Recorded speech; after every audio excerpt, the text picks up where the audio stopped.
2 moléculas de 1,3 BPG, están fosforilando 2 moléculas de ADP, y estoy obteniendo 2 moléculas de 3-fosfolicerato y 2 moléculas de ATP, porque acuérdense que todos estos pasos pasaban 2 veces. Entonces es eso, es la transferencia de este fosfato a esta molécula que es el ADP, y de esa manera genero ATP, que no está acoplado a la oxidación de moléculas combustibles como pasaba en el ciclo de Krebs y en la cadena transportadora de electrones. ¿Se entendió? Sí, bárbaro. Bien. Bueno, y ahora los pasos que siguen.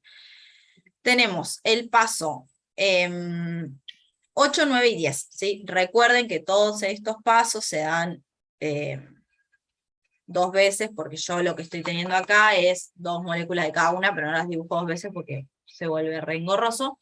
En el paso 8 tengo una conversión del 3-fosfolicerato que yo había obtenido a 2-fosfoliceratos, ¿sí? Por una enzima que se llama mutasa. Dios. Lo que hago es mover el fosfato del carbono 3 al carbono 2, ¿sí? Básicamente eso. ¿Para qué? Para obtener 2-fosfolicerato que va a ser deshidratado en el paso 9, ¿sí? En el paso 9, por una enzima que es la enolasa, vamos a eliminar este hidrógeno y este oxidrilo como una molécula de agua y vamos a generar este doble enlace, ¿sí? De alta energía, que es parte de la molécula fosfonolpiruvato, ¿sí? Y el fosfonolpiruvato va a entrar en la última reacción de la glucólisis, que es de nuevo una fosforilación a nivel de sustrato, ¿sí? Este fosfonolpiruvato, yo voy a utilizar su fosfato, ¿para qué? Para generar ADP, ¿sí? Todo esto catalizado por la piruvato quinasa. Esta reacción sí es irreversible y regulada, y obtengo finalmente 2 moléculas de piruvato y otras 2 moléculas de ATP, ¿sí? ¿A qué otra se parece? Se parece a la reacción 7 que acabamos de ver, que también es una fosforilación a nivel de sustrato, ¿sí? Donde yo lo que estoy haciendo es generando ATP a partir de transferir el fosfato de un sustrato a otro, ¿sí? En este caso, del fosfonolpiruvato al ADP, ¿sí? Obviamente que esto, si ustedes lo explican más rápido, no van a tener que andar dibujando todos los compuestos. Hay compuestos que sí tienen que saber dibujar, como por ejemplo la glucosa, el piruvato, el lactato, el glicerol, por ahí. Pero nadie los va a escuchar hablar, no sé hace cuánto estoy hablando de glucólisis, pero yo les aseguro que nadie los va a escuchar hablar tanto tiempo de la glucólisis, y no se preocupen, no es que van a estar 17 horas hablando de esto. No se preocupen. Bien, sí. El ATP que generábamos, o sea, en esa, eran 4, pero 2 Claro, en el paso 10 generamos 2 y en el paso 7 generamos otros 2. Ahí va, era eso, gracias. Son 4 ATPs, 2 en el paso 7 y 2 en el paso 10. Bien, una vez que nosotros obtenemos piruvato, este piruvato puede seguir 3 caminos de nuevo, ¿sí? Así como la glucosa podía seguir 3 caminos, el piruvato también. Puede transaminarse a alanina, y esto lo vamos a ver en la clase del viernes, así que ahora no nos importa. Y puede seguir 2 pasos que van a depender de la presencia o no del oxígeno, ¿sí? Si yo tengo oxígeno, si hay oxígeno, voy a ir a la aerobiosis, que es básicamente la descarboxilación oxidativa del piruvato, ¿sí? Para generar acetil-CoA. Pero si yo no tengo oxígeno, voy a tener glucólisis anaeróbica y el piruvato se va a transformar en lactato, ¿sí? Vamos a hacer fermentación láctica, que es importante. Ahora vamos a ver bien para qué. La fermentación láctica, ahí está. La fermentación láctica lo que nos va a permitir o a generar es una molécula de lactato a partir de una molécula de piruvato, ¿sí? Lo que ocurre acá es que nosotros, mediante la lactato deshidrogenasa, reducimos el piruvato a lactato, ¿sí? Y como yo les expliqué a los chicos que estaban ayer, las reacciones de reducción y oxidación, o de oxidorreducción, o redox, siempre pasan a la vez, ¿sí? Entonces, donde algo se está reduciendo, algo se está oxidando y viceversa. Entonces, si yo les digo que estoy reduciendo el piruvato a lactato, algo se está oxidando. Y ese algo es la coenzima reducida. Y esta coenzima reducida viene de esta reacción, que es la reacción 6 de la glucólisis. ¿Se acuerdan que yo les dije que se acuerdan de esta reacción, que si bien no era regulada, a mí me resultaba importante que sepan cuál era? Esta reacción es la única reacción de la glucólisis que me genera NADH. En circunstancias normales, este NADH va a ingresar a la cadena transportadora de electrones, al complejo 1, va a dejar su poder reductor, se va a reoxidar y va a volver a estar disponible. Pero, ¿qué pasa si yo no tengo oxígeno? Si no hay oxígeno, ¿la cadena transportadora funciona? No. Si la cadena transportadora funciona, no puede recibir el NADH. Si el NADH se empieza a acumular, empieza a disminuir la concentración de NAD oxidado. Y si empieza a disminuir la concentración de NAD oxidado, esta reacción se me va a frenar. Y si se me frena esta reacción, se me frena el resto de la glucólisis. ¿Por qué? Porque se me van a empezar a acumular todos los intermediarios. Si a mí se me frena la glucólisis y yo estoy en hipoxia o tengo bajas concentraciones de oxígeno, o por ejemplo soy el glóbulo rojo que no puede formar energía de otra manera, me quedo sin energía. Y si me quedo sin energía, se muere la célula. Y si se muere la célula, me muero yo. Entonces, ¿cuál es la alternativa que nosotros tenemos para seguir teniendo NAD oxidado, ¿sí?, disponible para que sea sustrato de la reacción 6 de la glucólisis? Fermentación láctica. ¿Por qué? Porque esta reducción del piruvato a lactato me permite a mí oxidar el NAD, ¿sí? Y este NAD vuelve a la reacción 6 para que yo pueda seguir realizando glucólisis anaeróbica, ¿sí? La glucólisis anaeróbica da mucha menos cantidad de ATP, ¿sí? Porque acá el piruvato yo lo estoy transformando en lactato, no lo estoy transformando en acetil-CoA. Obviamente que da mucha menos energía que una glucólisis en presencia de oxígeno, pero es preferible seguir generando poco ATP que no generar nada, ¿sí? Recuerden que el lactato, ¿sí?, es un ácido. Entonces, si este lactato se empieza a acumular, va a generar una disminución del pH que nos puede llevar, por ejemplo, en el caso del músculo, a calambres, ¿sí? Pero vamos a ver que hay determinados mecanismos para la eliminación de este lactato, ¿sí? De todas maneras, nosotros somos organismos que están diseñados, ¿sí?, para trabajar con oxígeno. Entonces, esto es como un mecanismo de... que se utiliza solo cuando tenemos poca cantidad de oxígeno, o en el caso del glóbulo rojo que no tiene mitocondrias, ¿sí? Pero la idea es que nosotros trabajemos siempre con oxígeno. Pero es por eso que es importante que ustedes recuerden la reacción 6, ¿sí? Para que recuerden cuál es la importancia de la fermentación láctica, ¿sí? Pero, o sea, la reacción 6 no va a pasar, o sea, no depende de la fermentación láctica. Si no tenemos oxígeno, sí. Porque si nosotros no tenemos oxígeno, vamos a formar mucho NADH, mucho NADH, mucho NADH, y en tanto este NADH no se reconvierta en NAD, ¿sí? Es como que ustedes no tienen cantidad ilimitada de NADH, ¿sí? Pongámosle un número. Vos imaginate que tenés 10 moléculas de NAD oxidado, ¿sí? Entonces, haces una vez la reacción 6, te quedan 9. La haces otra vez, te quedan 8. Y acá te va aumentando el número de NAD reducido, ¿sí? Entonces te aumenta el número de NAD reducido. Después de repente tenés 2, de repente en un momento vas a tener 9 de estos y 1 de estos. Si vos esto no lo reoxidás, no vas a poder hacer más esta reacción. Claro. Entonces se va a empezar a acumular el gliceraldehído trifosfato, y acordate que la mayoría de las reacciones de la glucólisis son reversibles. Entonces son dependientes del producto. Entonces se empieza a acumular la reacción 6, se empieza a frenar la reacción 6, se frena la reacción 5, se frena la 4, la 3, la 2, la 1 y se te frena la glucólisis. ¿Sí? Sí, y como qué tipo de pregunta me harían que yo Y tenía acá que, lo que te pueden preguntar es qué tipos de glucólisis conoces, por ejemplo. Y vos ahí tenés que hablar de la glucólisis aeróbica y anaeróbica. En la glucólisis aeróbica hablas de que el piruvato se va a terminar convirtiendo en acetil-CoA, y en la anaeróbica hablas de que está directamente relacionada con el proceso de fermentación láctica. Ah, ok. Era eso que quería saber. Eso. Bien. El otro destino probable del piruvato es la descarboxilación oxidativa del piruvato, ¿sí? La descarboxilación oxidativa del piruvato sucede en las mitocondrias. Por lo tanto, esto ya es un proceso que el glóbulo rojo no puede realizar, ¿sí? Recuerden que es muy importante que ustedes, además de decir en qué tejido suceden las reacciones, tienen que poder decir también en qué compartimento subcelular suceden, ¿sí? Entonces, además de decir, por ejemplo, esto está sucediendo en el hígado, tienen que decir esto está sucediendo en las mitocondrias del hígado, esto está sucediendo en el citosol del hígado, etc. Esta descarboxilación va a estar catalizada por un complejo enzimático llamado piruvato deshidrogenasa, ¿sí? Que tiene 3 partes. Complejo 1, complejo 2 y complejo 3. ¿Sí? O piruvato deshidrogenasa propiamente dicho, dihidrolipoil transacetilasa y dihidrolipoil deshidrogenasa, ¿sí?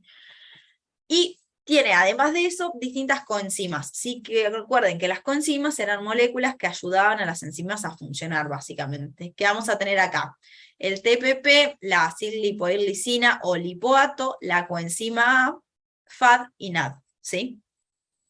5 coenzimas, 3 enzimas. Y esto es una reacción de 5 pasos, ¿sí?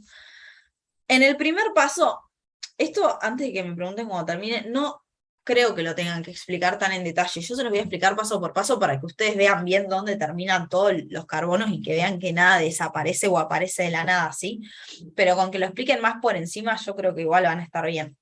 Lo que ingresa a la descarboxilación oxidativa del piruvato es el piruvato, ¿sí? Y el nombre se los dice. Fíjense que el nombre ya les spoilea lo que va a pasar.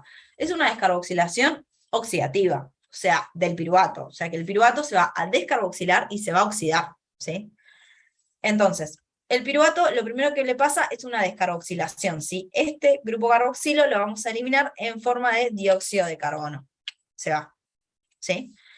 Y este esqueleto que queda carbonado se llama hidroxietielo y va a quedar unido al TPP, ¿sí? Que era una de las coenzimas. En el paso 2, este TPP va a cederle, ¿sí?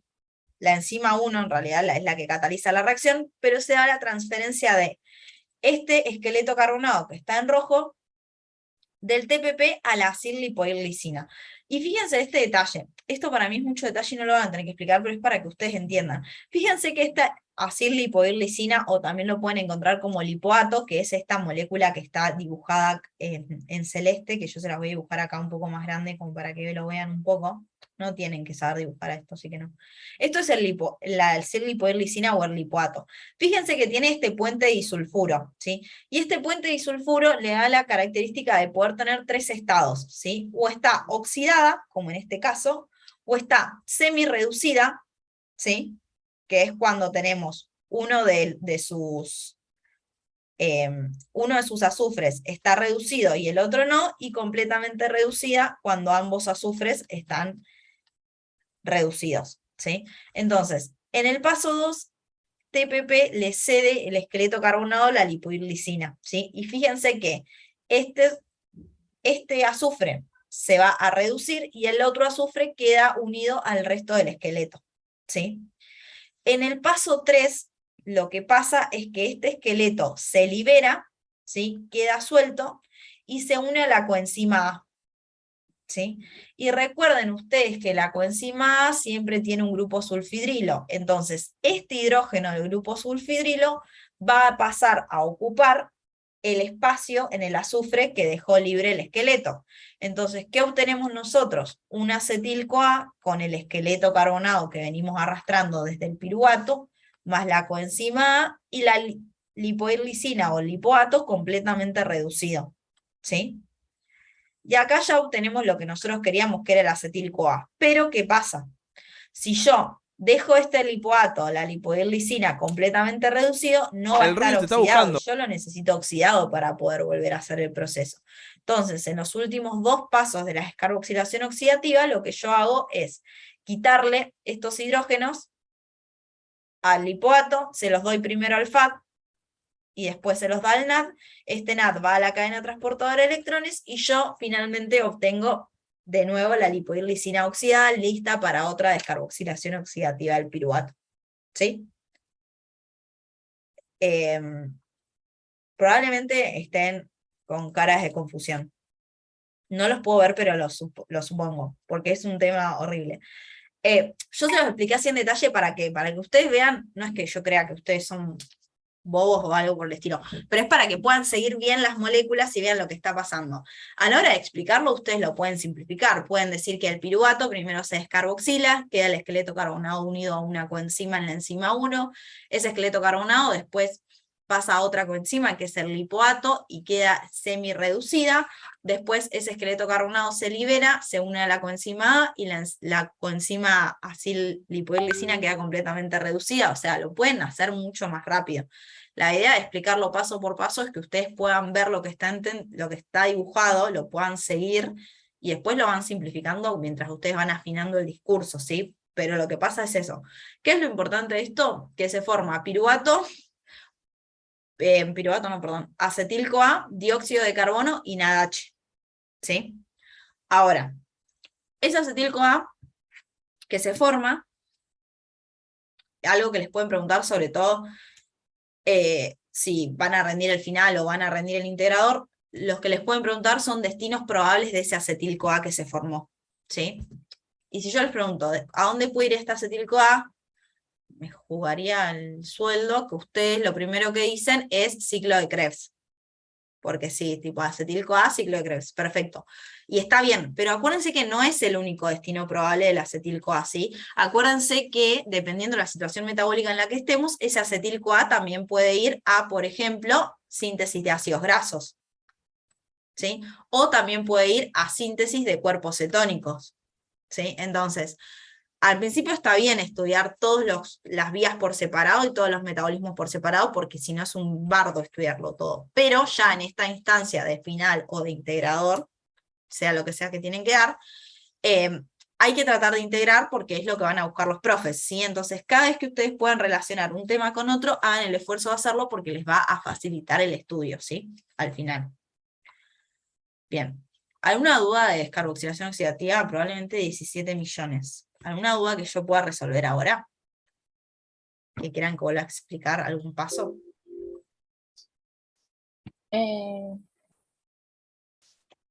O sea, no te voy a pedir para explicar todo otra vez, pero el acetil-CoA yo puedo usar para hacer ácidos grasos o se va al ciclo de Krebs. Lo puedes usar para hacer ácidos grasos, para sintetizar cuerpos cetónicos, en ayuno, por ejemplo. No necesariamente el acetil-CoA que venga de esta descarboxilación oxidativa del piruvato, el acetil-CoA como molécula, ¿sí? Como para que también se vayan desestructurando un poco. Porque lo que ahora van a ver que el segundo parcial son 3 bloques, bloque 1, 2 y 3. El bloque 2 es integración metabólica, o sea, ustedes van a volver a ver todo el primer parcial, pero ya no van a ver los metabolismos por separados. En este segundo bloque ustedes les van a decir, por ejemplo, bueno, hablemos del hígado en periodo postprandial. Y ustedes van a tener que poder decir todo lo que pasa en el hígado en periodo postprandial, mezclando lípidos con glúcidos y proteínas. Entonces tienen como que desestructurarse un poquito y volver a reestructurar el conocimiento, que es lo que va a pasar ahora. Bien.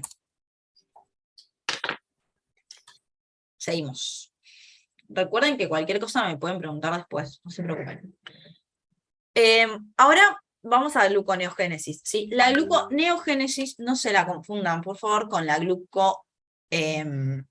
glucogenogénesis o eso. Gluconeogénesis es la formación de glucosa a partir de precursores no glucosídicos.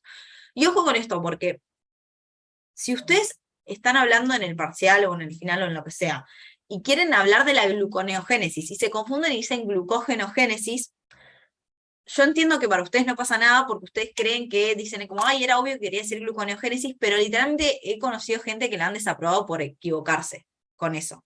Entonces, traten de ser pausados a la hora de hablar. Yo sé que es re difícil, yo también hablo muy rápido cuando rindo. Entonces, tipo, frénense, piensen lo que van a decir y díganlo. Y por eso también para mí es re importante que antes de ir a rendir un parcial o un final oral, practiquen hablar, ¿sí? Porque no es lo mismo intentar decir estas palabras que son complicadas por primera vez en un examen que practicarlas con un amigo o enfrente del espejo o hablándole al gato o a la nada, ¿sí?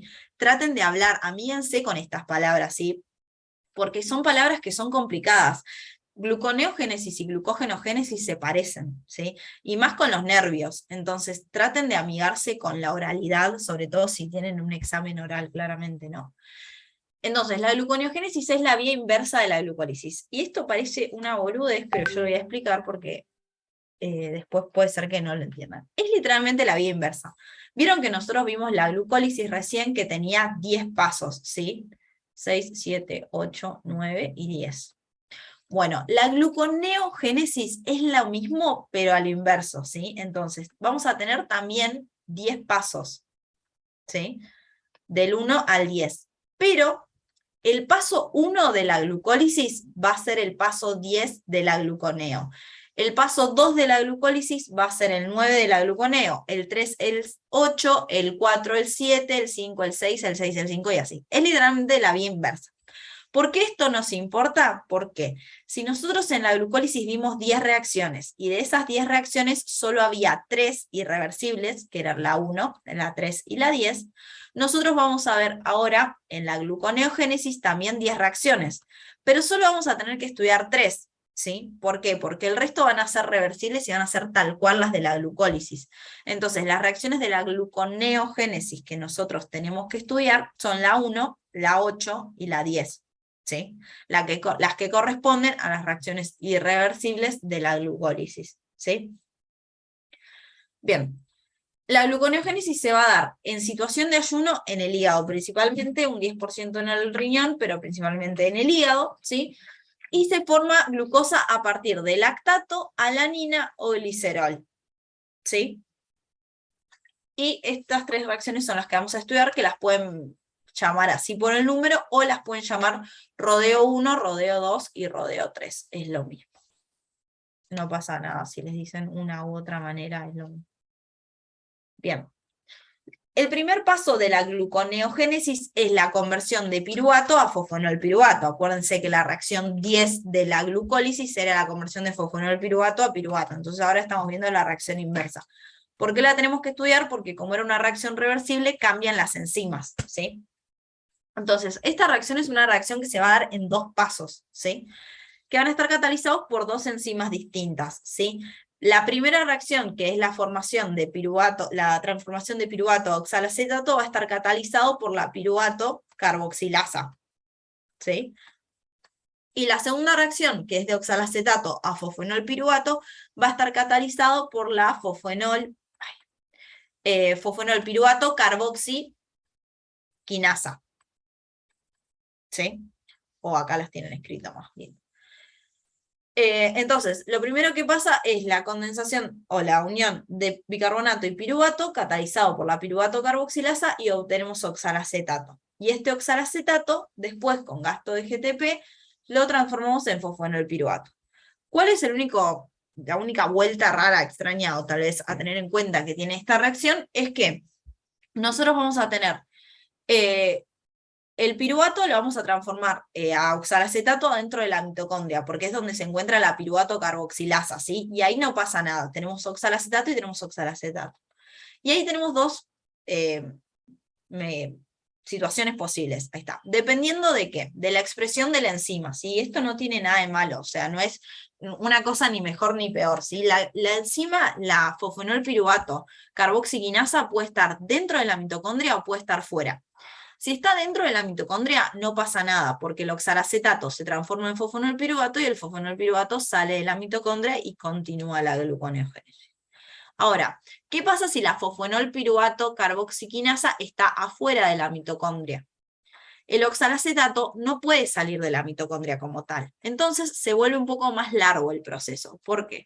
Porque yo tengo que agarrar y tengo que transformar el oxalacetato a malato, ¿sí? Y el malato va a salir de la mitocondria, porque recuerden que hay lanzaderas de malato, sale al citosol. En el citosol, por la malato deshidrogenasa, que acá se borró, se transforma en oxalacetato y ahí sí puede ser sustrato de la fosfonolpiruvato carboxiquinasa y transformarse en fosfonolpiruvato. Es lo mismo, solo que acá, en el caso de la izquierda, yo al tener la enzima afuera, dependo de la transformación de malato. Pero acuérdense que esta reacción nosotros ya la vimos ayer los que estuvieron, que es la última reacción del ciclo de Krebs. Acuérdense que la última reacción del ciclo de Krebs es de malato a oxalacetato, pero es reversible. Entonces esta malato deshidrogenasa yo la aprovecho y la utilizo para transformar oxalacetato en malato y poder sacarlo de las mitocondrias, ¿sí? Una vez que yo obtengo este fosfonol piruvato va a hacer todos los pasos inversos, ¿sí? Este fosfonol piruvato se va a transformar en 2-fosfoglicerato, se va a transformar en 3-fosfoglicerato, se va a transformar en 1,3 BPG, así, hasta llegar a el siguiente paso irreversible, que era la reacción 3 de la glucólisis, que en este caso es el segundo rodeo, o la reacción 8, ¿sí? En este caso, en la glucólisis teníamos una fosforilación, acá tenemos una desfosforilación. A la fructosa 1,6 bifosfato la transformamos en fructosa 6-fosfato. El paso 9 de la gluconeo es isomerizar fructosa a glucosa 6-fosfato, y esta glucosa 6-fosfato en el tercer rodeo, ¿sí? Acá no cambié las cosas. En el tercer rodeo lo que pasa es que se transforma de glucosa 6-fosfato a glucosa libre, ¿sí? Y la glucosa libre puede salir del hígado. Y eso sería la gluconeogénesis, ¿sí? ¿Tienen alguna duda de gluconeogénesis?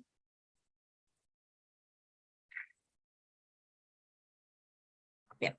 Profe, Sí. una duda que yo tengo, que no sé bueno, es ¿cuáles son las enzimas que tienen regulación covalente y regulación alostérica? Porque me preguntaron eso. Ahora lo vamos a ver, ahora termino esto y vamos a ver las regulaciones. Ah, dale, gracias. Pero primero me gusta explicar las vías, así entienden. Pero ahora ya mismo de hecho, vamos a ver las regulaciones ya. Las regulaciones, vamos a ver las que tienen regulación alostérica y covalente, porque que son básicamente las enzimas que catalizan reacciones irreversibles, ¿sí? Las que catalizan reacciones reversibles se regulan por concentración de sustrato y producto, ¿sí? La primera que vamos a estudiar es la exoquinasa, ¿sí? La exoquinasa, acuérdense que yo les dije que podía ser muscular o hepática.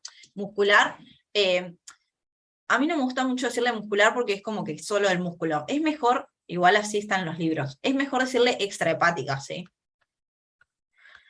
Tenemos la exoquinasa 1 o extrahepática y la 4 hepática, ¿sí? La exoquinasa extrahepática era la que tenía alta afinidad, ¿sí? O sea, cualquier molécula de glucosa que ingrese a tejidos extrahepáticos se va a fosforilar rápidamente, ¿sí? Ese tejido se la va a quedar. Y tiene regulación alostérica que se da por producto. Es decir, aumenta la concentración de glucosa 6-fosfato y se inhibe la enzima. Y esto tiene sentido por los que estuvieron ayer, lo van a relacionar más rápido, pero esto tiene sentido porque si yo ya tengo suficiente glucosa 6-fosfato que se está acumulando, ¿para qué voy a seguir fosforilando más? ¿Sí? Entonces se inhibe la enzima, ¿sí? Esa es la única regulación de la exoquinasa 1. Y la exoquinasa 4 no se regula por glucosa 6-fosfato, sino que se inhibe por fructosa 6-fosfato. ¿Sí? Pero atentos con esto porque acuérdense que la glucólisis teníamos de glucosa libre a glucosa 6-fosfato, que era la reacción 1, y después teníamos una reacción reversible que era de de glucosa 6-fosfato a fructosa 6-fosfato. Y acuérdense, glucosa 6-fosfato.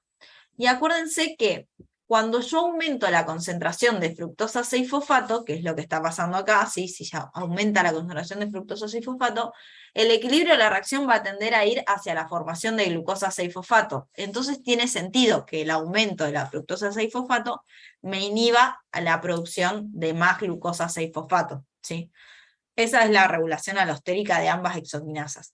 Y la única vuelta de tuerca por ahí que tiene la exoquinasa 4 es que además de regularse por moduladores alostéricos, se regula por compartimentalización, ¿sí? Que es básicamente en criollo guardar la enzima, ¿sí? La glucólisis sucede en el citosol. Entonces, ¿qué pasa? Cuando hay un aumento de fructosa 6-fosfato, esto me activa una proteína reguladora que lo que hace es traslocar a la exoquinasa 4 del citosol al núcleo. Y si la exoquinasa 4 está en el núcleo, no puede fosforilar la glucosa, porque la glucosa está en el citosol y la enzima está en el núcleo. Entonces esta es otra manera de inhibir la reacción. ¿Sí? ¿Se entiende? Más o menos.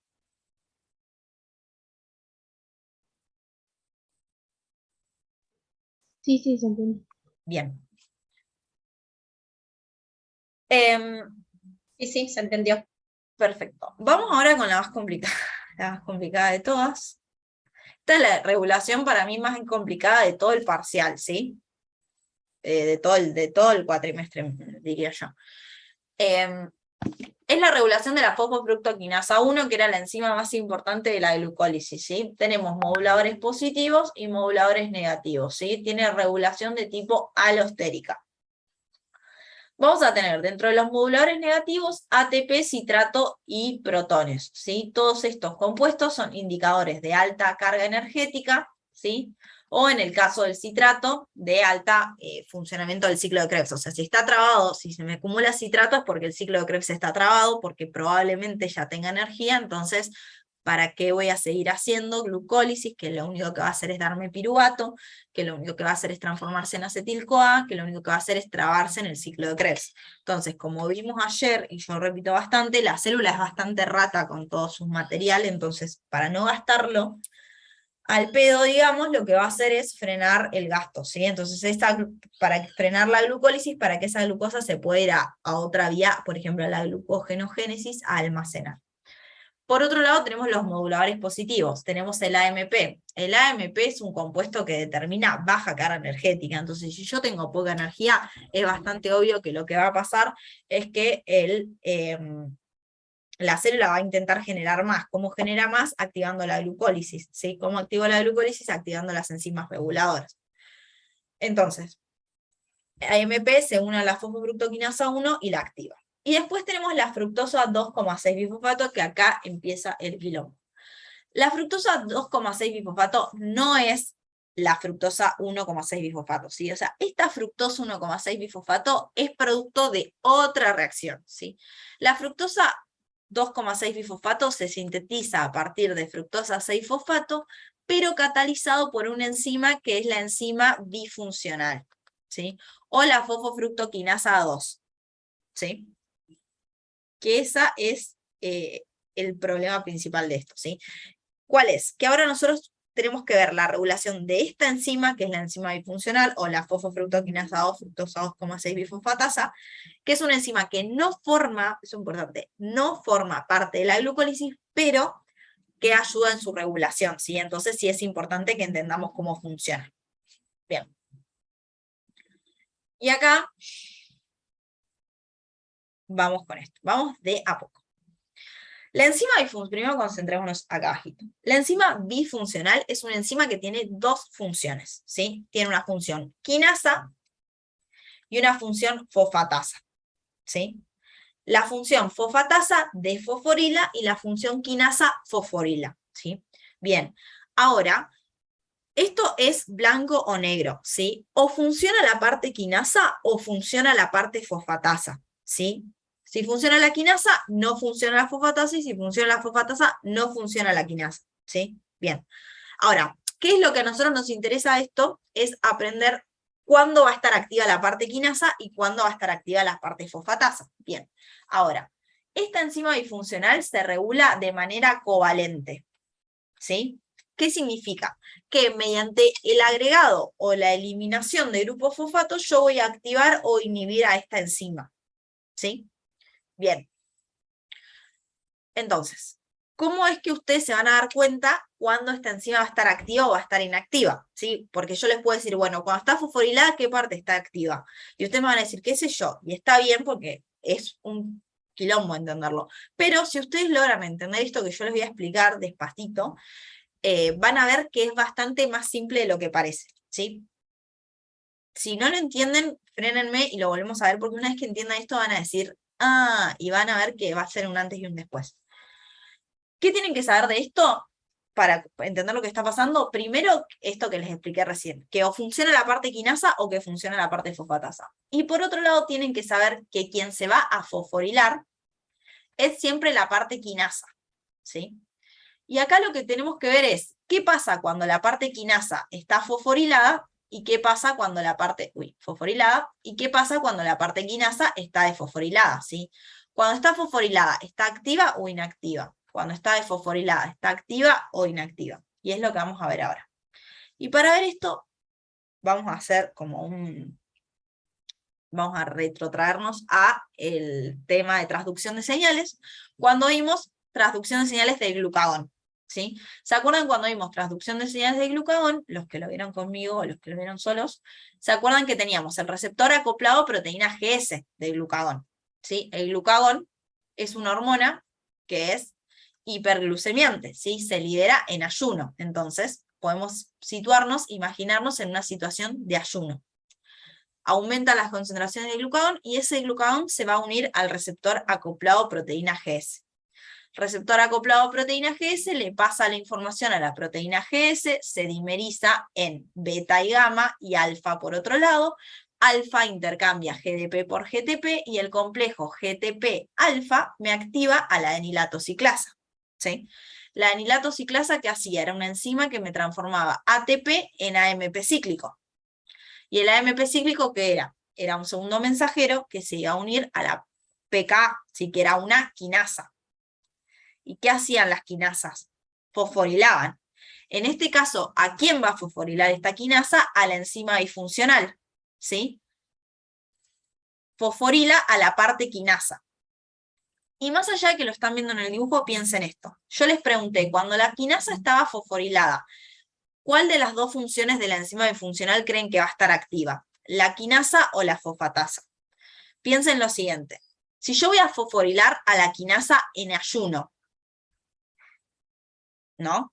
En ayuno. ¿Tiene sentido esto que les voy a explicar? Piénsenlo. Yo fosforilo la quinasa y la inhibo. Si la inhibo, activo la parte fosfatasa. ¿Qué hace la parte fosfatasa de la enzima disfuncional? Me transforma la fructosa 2,6 bifosfato en fructosa 6-fosfato. Entonces, si yo disminuyo la concentración de fructosa 2,6 bifosfato, disminuyo la concentración del modulador alostérico positivo de la fosfofructoquinasa 1, por lo tanto, disminuyo la actividad de la glucólisis. ¿Tiene sentido esto? Y sí, porque todo esto lo está desencadenando el glucagón, que era una hormona hiperglucemiante. Entonces el glucagón me va a frenar el consumo de glucosa. ¿Se entiende? Más o menos. Si no se entiende, vamos con la otra parte y hay capas que lo pueden cerrar. Por otro lado, nosotros tenemos la situación opuesta, que es el periodo postprandial. En periodo postprandial, nosotros vamos a tener insulina, que como vimos ayer, se unía a los receptores de tirosinquinasa, me activaba toda la transducción de señales, IRS1, etc., y me terminaba activando fosfatasas. ¿Qué hacen las fosfatasas? Eliminan fosfatos. Entonces, si yo elimino el fosfato, activo la parte quinasa. ¿Y qué hacen las quinasas? Fosforilan. ¿A quién va a fosforilar la enzima disfuncional? A la fructosa 6-fosfato para transformarla en fructosa 2,6 bifosfato y de esa manera estimular a la fosfofructoquinasa 1 que me va a permitir estimular la glucólisis. ¿Se entiende más o menos cómo entenderlo? ¿O por dónde mandarlo? ¿O por dónde encararlo? Sí. Sí, igual para mí en ayunos es más fácil de entender. Sí, para mí todo es más fácil de entender en ayuno, porque para mí es más fácil entender lo que hace el glucagón, y siempre fue así. Pero lo que tienen que hacer es eso, su propio dibujito, ¿sí? Su propio dibujito, su propio esquema, explicarlo una y otra vez. Y una vez que entiendan esto, se me relajan, porque esto es lo más difícil de todo para mí, de todo el parcial. No hay nada que me haya costado más para mí que esto. Bien. El resto de las regulaciones no pasa nada, de las enzimas no pasa nada porque son reversibles, y vamos con la regulación de la piruvato-quinasa. La piruvato-quinasa tiene doble regulación, ¿sí?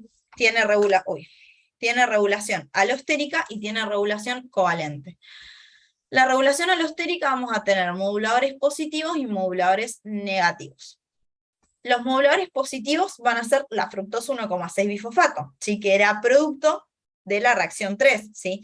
Que tiene sentido, porque si yo tengo fructosa 1,6 bifosfato, se va a transformar en gliceraldehído 3-fosfato, que se va a transformar en 1,3 BPG, que se va a transformar en 3-fosfoglicerol, perdón, que se va a transformar en 2-fosfolicerato, que se va a transformar en fosfonolpiruvato, etc. ¿Sí? O sea, básicamente si yo tengo mucha fructosa 1,6 fosfato, tengo mucho fosfonolpiruvato. Y en moduladores alostéricos negativos tengo ATP y acetil-CoA, altos indicadores de carga energética, alanina, ¿sí? Que básicamente es modulador alostérico negativo, porque acuérdense que la alanina se puede transformar en piruvato por la transaminación.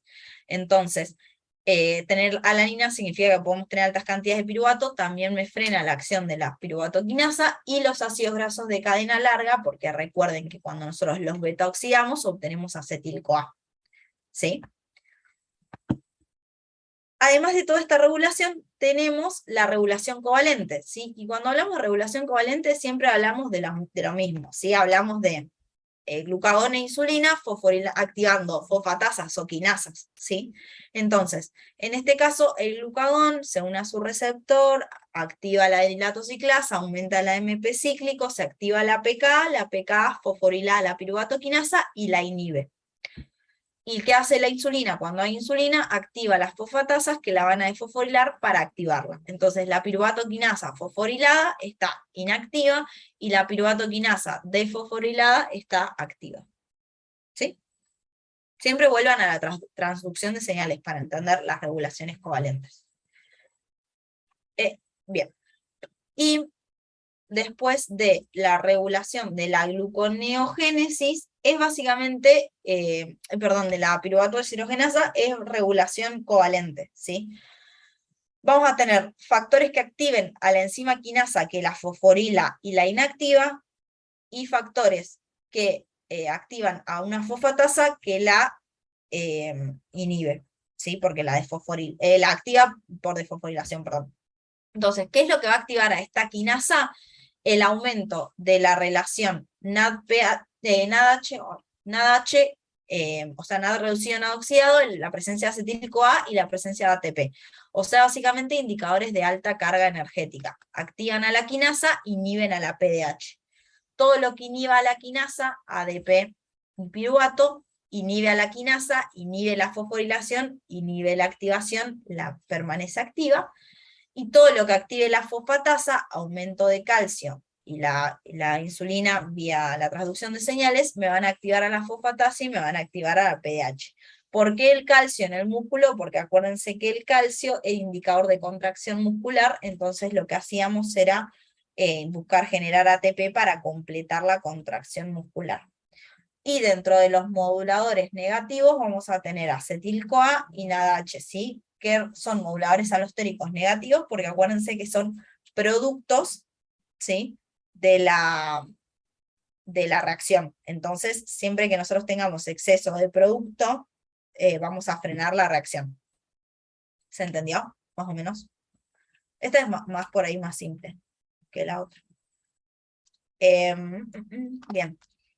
Y nos queda la regulación de la gluconeogénesis. Esperen que borro todo. Ay, borro todos los grupos. La regulación de la gluconeogénesis es bastante más simple, ¿sí? Tienen que verla como más por encima, digamos. Nadie les va a preguntar exactamente inhibidor y regulador de cada una de las enzimas, pero sí sepan que todo lo que active la glucólisis va a inhibir a la gluconeogénesis y viceversa, ¿sí? Esto es porque ustedes imagínense, que yo ya les dije 17 veces que la célula es bastante rata con sus cosas, entonces no tiene sentido que yo esté degradando glucosa con la glucólisis para volver a sintetizarla, ¿sí? O sea, ¿para qué yo voy a sintetizar glucosa que voy a degradar, para volver a sintetizar, para volver a degradar, etc.? Entonces, para evitar esto, que es lo que se llama un ciclo fútil, que es en criollo un ciclo al pedo, ¿sí? O sea, no tiene sentido estar haciendo esto, lo que hacemos es que los compuestos que estimulan una vía inhiban a la otra. Entonces, si aumenta la concentración de fructosa 2,6 fosfato y de AMP, voy a activar a la glucólisis y a la misma vez voy a estar inhibiendo la gluconeogénesis para evitarme que esto suceda a la vez, ¿sí? Porque no tiene sentido, básicamente. ¿Se entiende el concepto de ciclo fútil?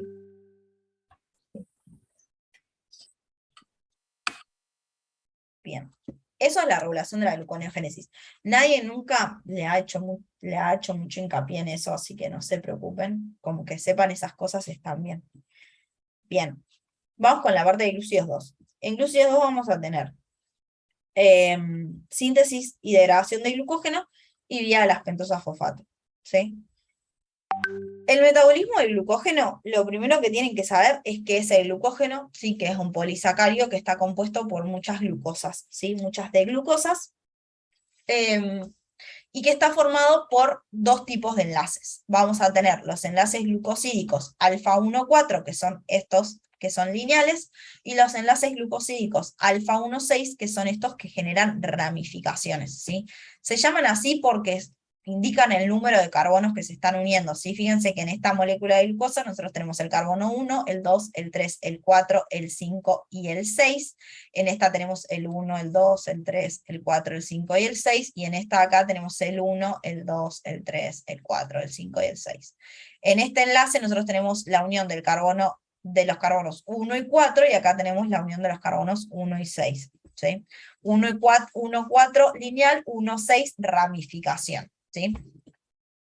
Esta vía es típica del hígado y del músculo esquelético, ¿sí? Entonces, en tanto ustedes les digan glucógeno, ustedes se trasladan inmediatamente a hígado o a músculo, ¿sí?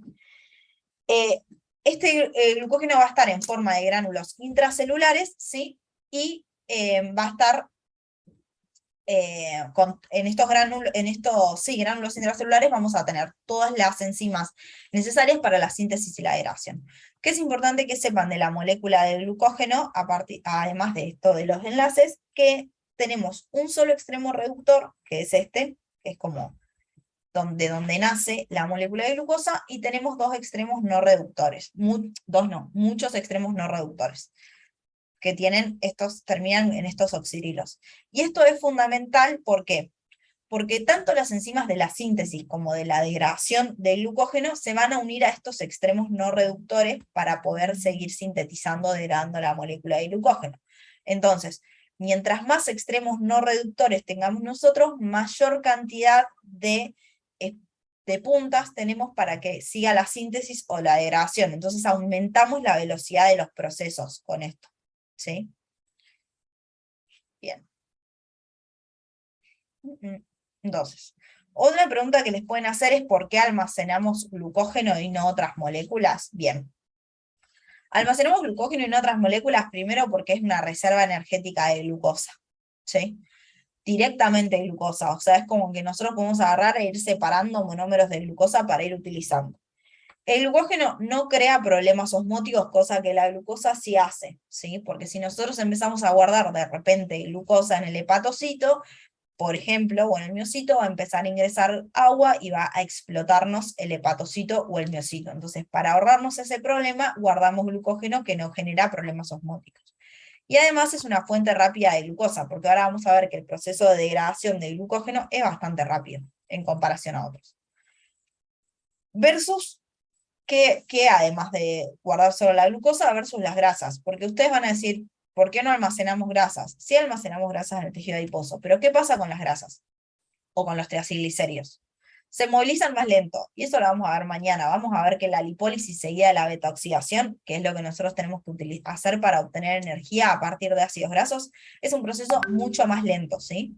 Por otro lado, nosotros no podemos utilizar los triacilglicéridos cuando no tenemos oxígeno, ¿sí? Porque acuérdense que los ácidos grasos nosotros los beta-oxidamos para obtener acetil-CoA, y ese acetil-CoA ingresarlo al ciclo de Krebs para generar poder reductor que hubiera la cadena transportadora de electrones. Si yo no tengo oxígeno, la cadena transportadora de electrones no funciona, entonces de nada me sirve a mí tener grasa si yo no tengo oxígeno, ¿sí?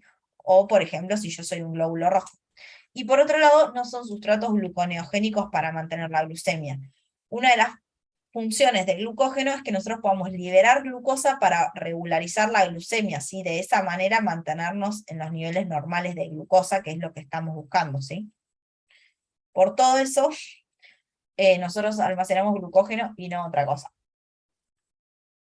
Bien, ¿qué es lo que pasa en el metabolismo del glucógeno? Vamos a arrancar por la elongación de la cadena, la podemos dividir en tres partes para mí. En la síntesis del cebador, la elongación de la cadena y la ramificación.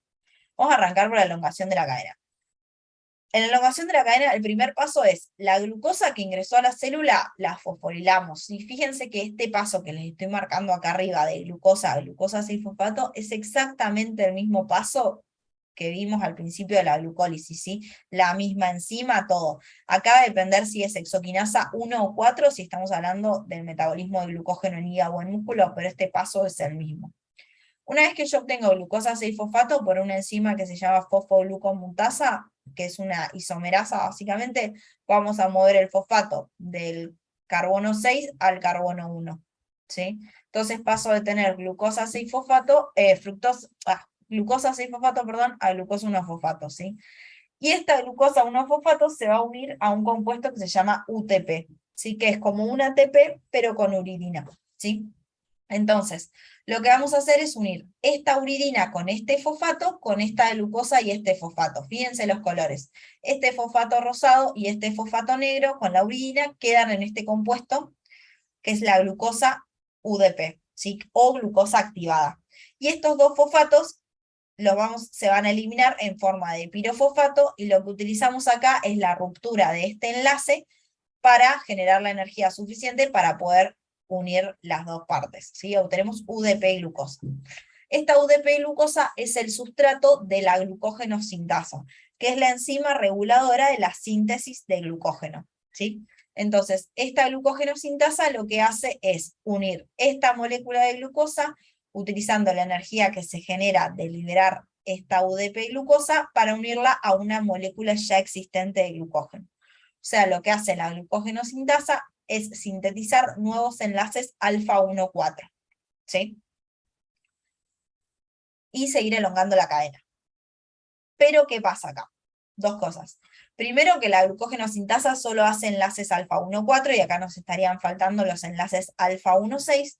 Y por otro lado, que la glucógeno sintasa tiene baja afinidad, o mejor dicho, alta afinidad por las moléculas grandes de glucógeno.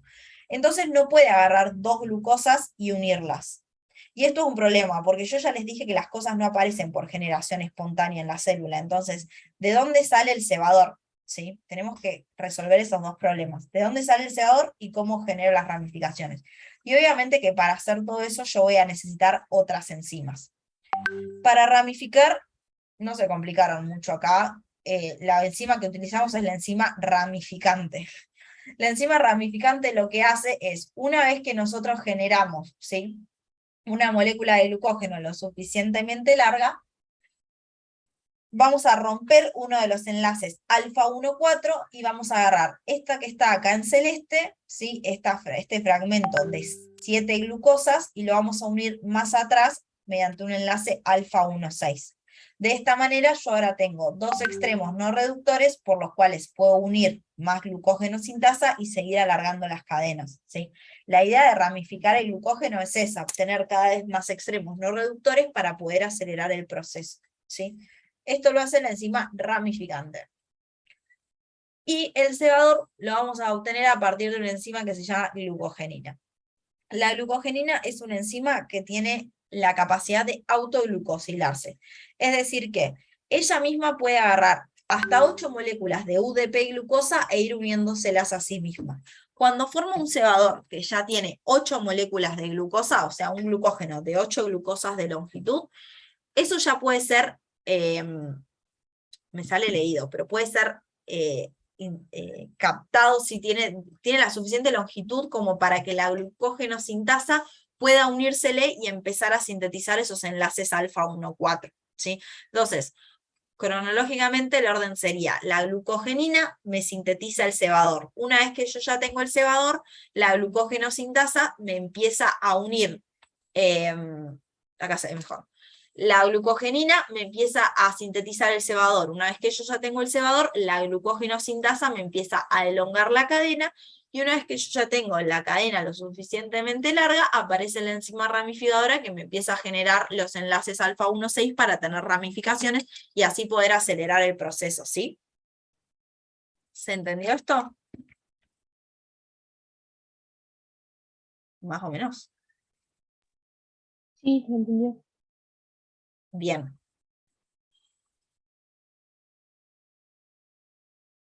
¿Qué pasa con la degradación del glucógeno? La degradación del glucógeno va a requerir de dos enzimas. De nuevo, vamos a necesitar una enzima que me rompa los enlaces alfa 1,4 y una enzima que me rompa los enlaces alfa 1,6, ¿sí?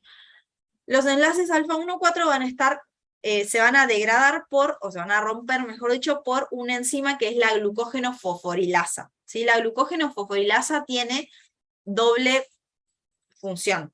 Lo que hace es, más que la glucógeno fosforilasa, esta parte de degradación del glucógeno tiene como una doble, como dos pasos dentro de uno, ¿no? Lo que hacemos es, primero hacer fosforólisis, que no es lo mismo que fosforilación, ¿sí? Fosforólisis es como un análogo de hidrólisis. Vieron que en la hidrólisis ustedes rompen un enlace mediante el agregado de una molécula de agua. Bueno, en la fosforólisis lo que nosotros hacemos es romper un enlace mediante el agregado de un fosfato, ¿sí? Entonces, lo que hacemos es agregar un fosfato, ¿sí? Que se va con la molécula de glucosa que estamos liberando. ¿Por qué? Porque el extremo reductor queda en la molécula de glucógeno. ¿Para qué? Para que podamos seguir degradando o sintetizando a partir de este extremo reductor. ¿Qué es lo que obtenemos nosotros? Una glucosa 1-fosfato, ¿sí? Que es una glucosa que tiene en el carbono 1 un grupo fosfato. Y esta glucosa 1-fosfato va a ser sustrato de una enzima que es la fosfoglucomutasa, que la va a transformar en glucosa 6-fosfato. Y esa glucosa 6-fosfato después va a tener distintos destinos según estemos en el hígado o en el músculo, ¿sí? Ahora después lo vamos a ver cuando veamos la regulación. Y así nosotros vamos rompiendo todos los enlaces alfa 1,4. Pero obviamente acá nos falta algo que es la ruptura de los enlaces alfa 1,6. Y ahí, de nuevo, no se complicaron mucho, lo que nosotros vamos a utilizar es una enzima que se llama desramificante. La enzima desramificante es una enzima bifuncional que tiene dos funciones, para la redundancia, es transferasa y fosforilasa, ¿sí? O sea, va a romper enlaces y además va a transferir, ¿sí? ¿Qué es lo que pasa acá? Nosotros tenemos esta ramificación de acá arriba, ¿sí? Y viene la glucógeno fosforilasa degradando. De repente queda esta ramificación chiquita de 4 glucosas. ¿Qué es lo que hace la enzima desramificante?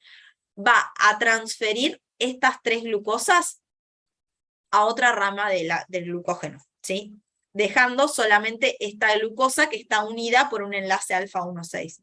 Y una vez que queda esta molécula de glucosa, con su actividad glucosidasa, rompe el enlace alfa 1,6 y libera la molécula de glucosa, ¿sí? Y así nosotros degradamos toda esta molécula, ¿sí? Esta ramificación del glucógeno. Ahora, ¿qué pasa con esa glucosa 6-fosfato que nosotros obtenemos? Pasan dos cosas distintas según el tejido en el que estemos. Por eso esto puede ser una pregunta tramposa, porque si a ustedes les preguntan el día del parcial o el final, lo que sea, ¿cuál es el destino de esa glucosa 6-fosfato? Ustedes antes de responder pregunten, ¿en qué tejido? Porque si ustedes están en el músculo esquelético, esa glucosa 6-fosfato ingresa a glucólisis, porque el músculo utiliza el glucógeno como reserva de glucosa para él mismo, ¿sí? Ahora, si ustedes están en el hígado, recuerden que el hígado es el único tejido que tiene glucosa 6-fosfatasa, ¿sí? Que es la enzima que tiene la capacidad de desfosforilar a la glucosa, y cuando nosotros desfosforilamos a la glucosa, adquirimos la capacidad de liberarla, ¿sí? Entonces la liberamos a la circulación, y eso nos permite aumentar la glucemia, ¿sí? Entonces, ojo con responder rápido esta pregunta. ¿Cómo se regula la degradación? De nuevo, como la degradación no tiene la misma función en el hígado y en el músculo, obviamente se va a regular de manera distinta en el hígado y en el músculo, ¿sí? ¿Qué pasa en el hígado? En el hígado vamos a tener regulación covalente y regulación alostérica, ¿sí? Regulación alostérica se va a inhibir por glucosa 6-fosfato y por ATP, ¿sí? Y de manera covalente es lo mismo que venimos viendo hasta recién, ¿sí? Tienen que recordar la transducción de señales de glucagón. ¿Por qué? Ay, me quedo ahí. Bueno, ¿por qué? Porque acuérdense de lo que yo les estuve diciendo, ¿sí? El glucagón, que es una hormona que está presente en ayuno, se va a unir a su receptor acoplado a proteína GS, que va a activar ¿a quién? A la adenilato ciclasa, que va a hacer que transformar ATP en AMP cíclico, ¿sí?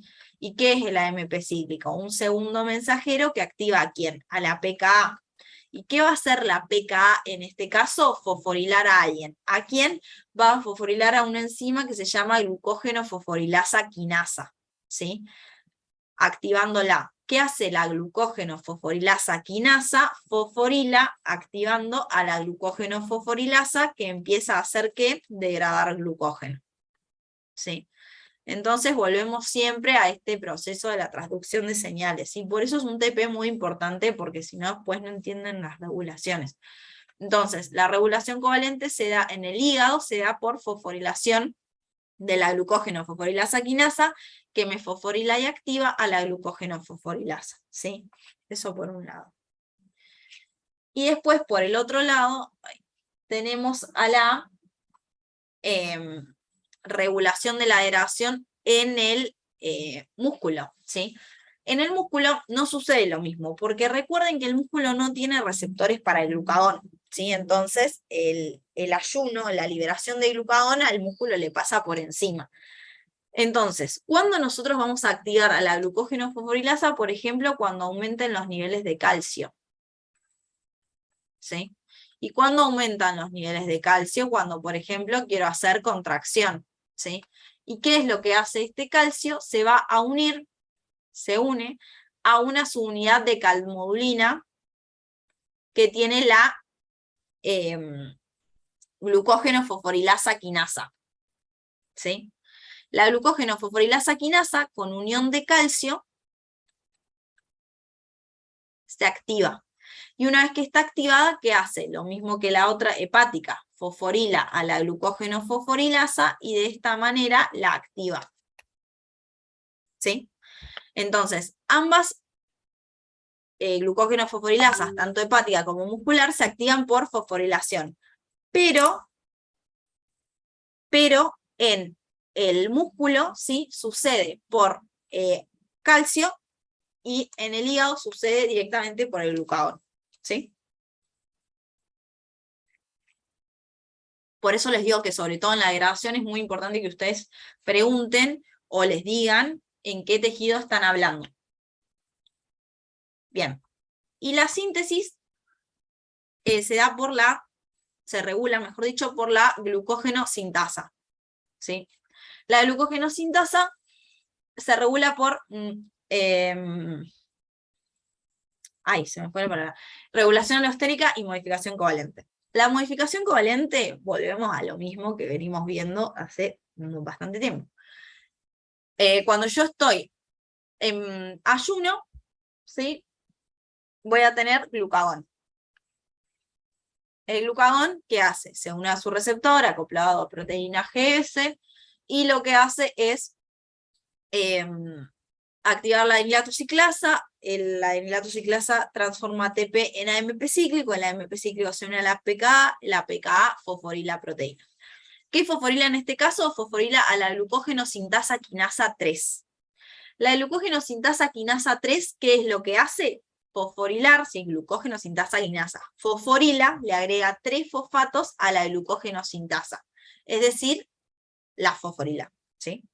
Le agrega 3 fosfatos y la inactiva. ¿Por qué esto tiene sentido? Porque el glucagón, cuando se libera en ayuno, y no tiene ningún tipo de sentido que yo en ayuno, ¿sí? Que tengo una glucemia baja, esté sintetizando glucógeno. Yo lo que quiero es liberar glucosa, no consumirla, ¿sí?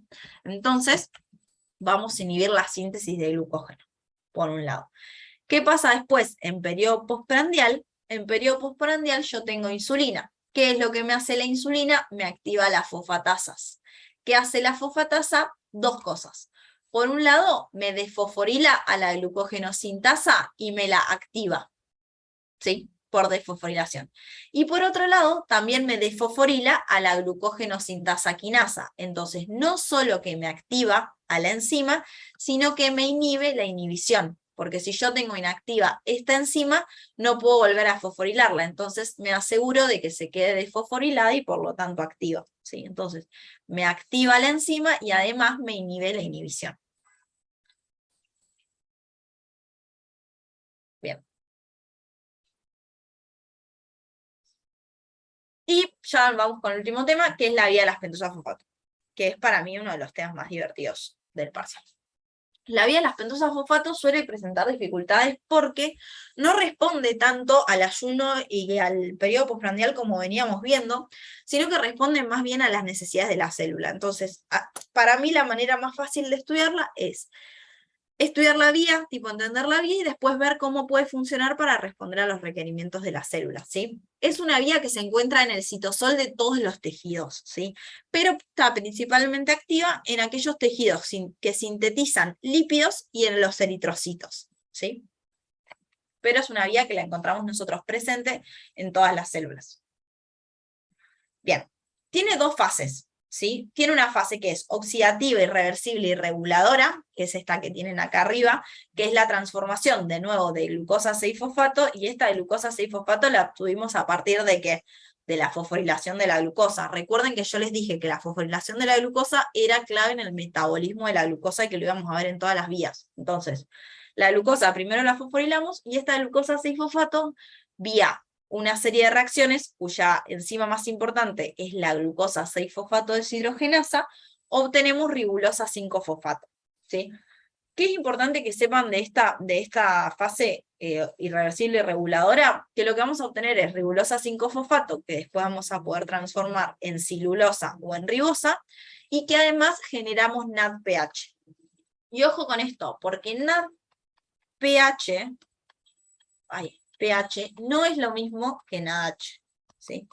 ¿Ambos son poder reductor? Sí, pero NADH es poder reductor para producir energía, ¿sí? Va a la cadena transportadora. Y NADPH es poder reductor que vamos a utilizar para la síntesis de lípidos, ¿sí? Entonces son dos poderes reductores distintos. Bien. Y después tenemos, una vez que nosotros obtenemos esta ribulosa 5-fosfato, la podemos transformar en ribosa 5-fosfato. Perdón, sí. una consulta. ¿Cómo dijiste recién? ¿NADPH? ¿Cómo lo NADPH diferenciaste? se utiliza para la síntesis de lípidos. Ajá. Y la otra NADPH. Y NADH es el que venimos viendo que va a la cadena transportadora la de electrones. transportadora de electrones. Bien, bien, Exacto. gracias. No, de nada. Bien.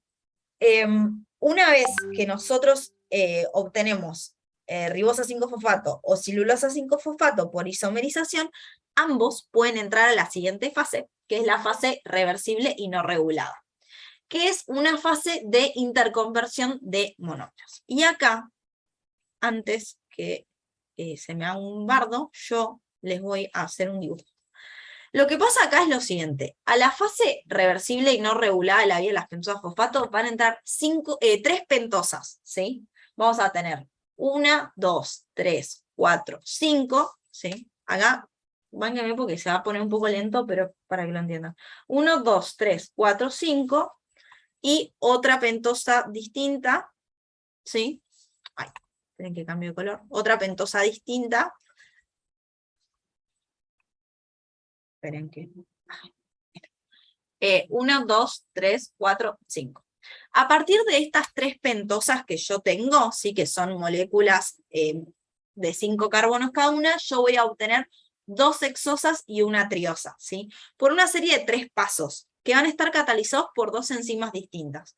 Por un lado tenemos la transcetolasa, ¿sí? La transcetolasa que me mueve de a 2 carbonos, y la transaldolasa que me mueve de a 2 carbonos, perdón, y la transaldolasa que me mueve a 3 carbonos.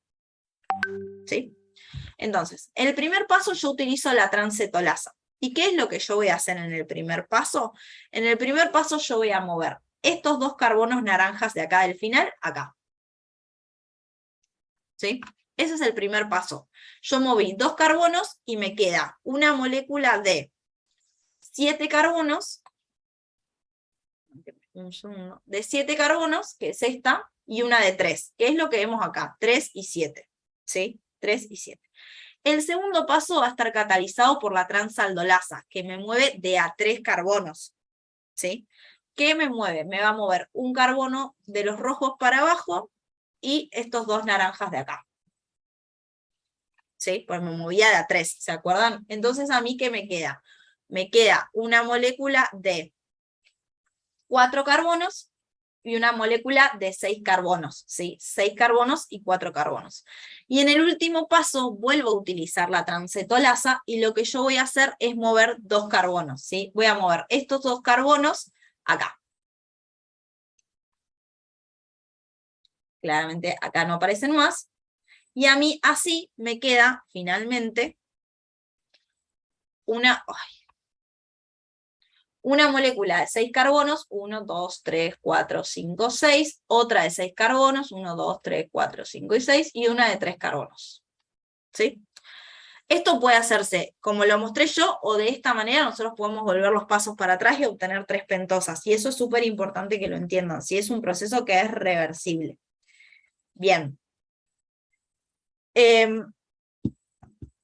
Esto, ¿por qué es importante? Porque nosotros tenemos de repente 2 hexosas y una triosa, pero da la casualidad de que estas hexosas son fructosas 6-fosfato, y esta triosa es un gliceraldehído 3-fosfato, ¿sí?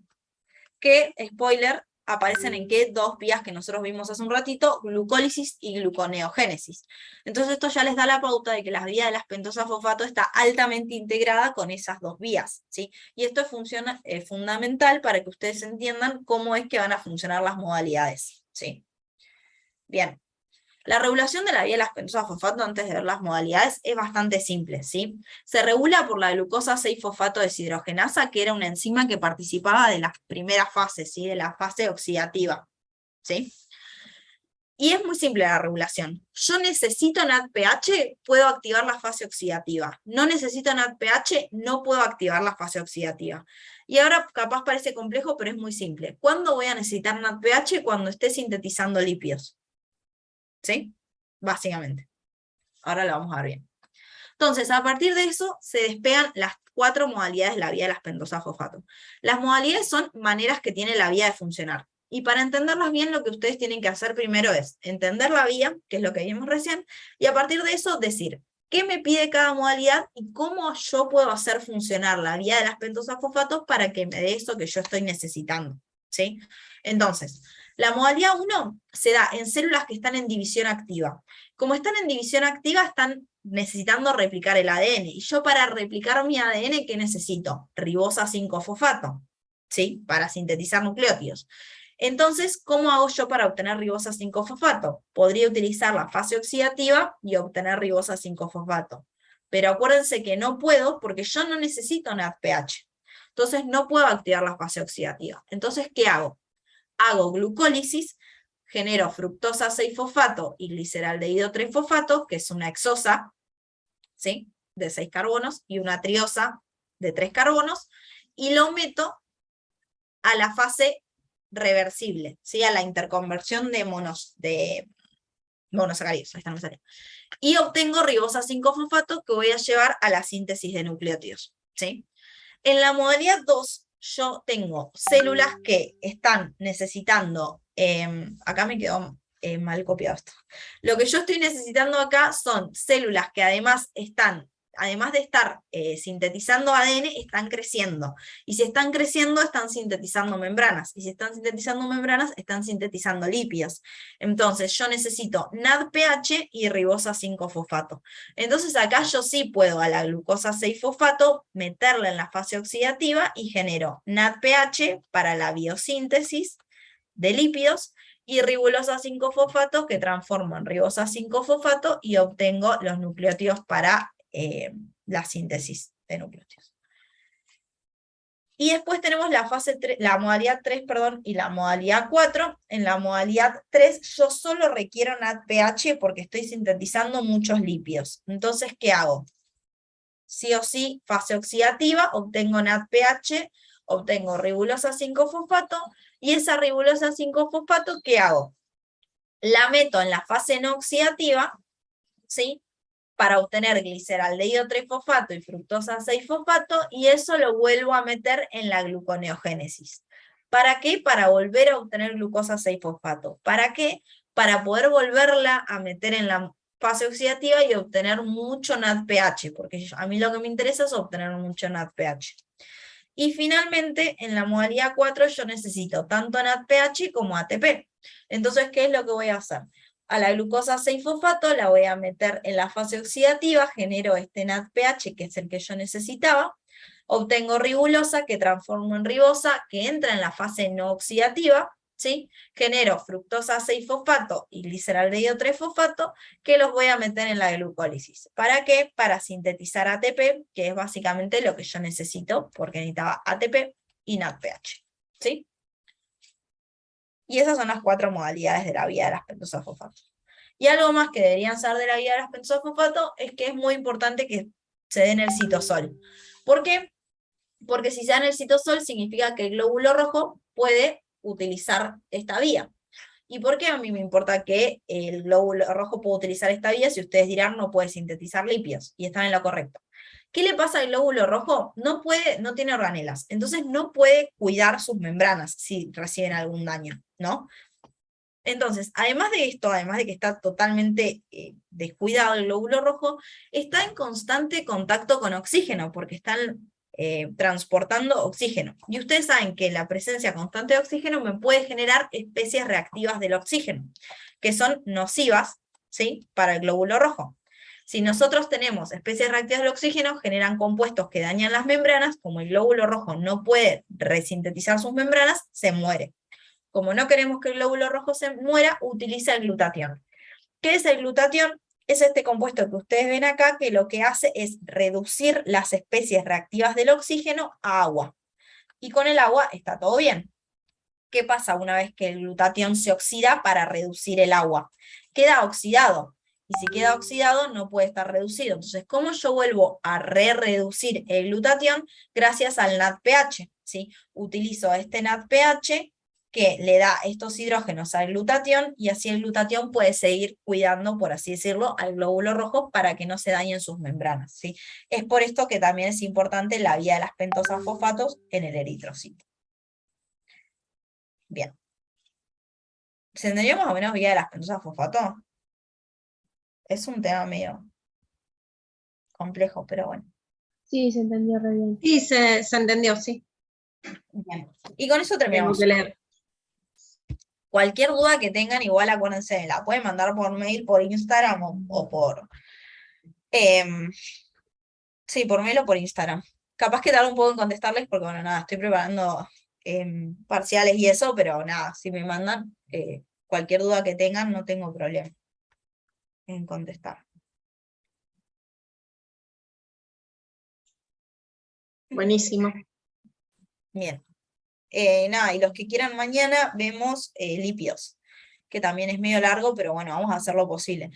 Estos temas también son bastante largos y por ahí ya lo último están medio cansados, pero bueno, como que les intenté explicar lo más importante, como para que les quede una base y después de ahí puedan agarrar el libro o el teórico de nuevo y por ahí encontrarle una vuelta de tuerca o por ahí alguien que les explique más como en criollo y ustedes después pueden agarrar el libro ya con una base más simple, para que quede más claro. Bien. No sé si alguien tiene alguna duda, y si no, nos vemos mañana los que quieran. No, yo no. Gracias. Bueno, nos vemos mañana. Chao, chicas. Gracias. Gracias. Gracias. Chao, Gracias. gracias. Nos vemos. Chao a todos. Gracias, profesora.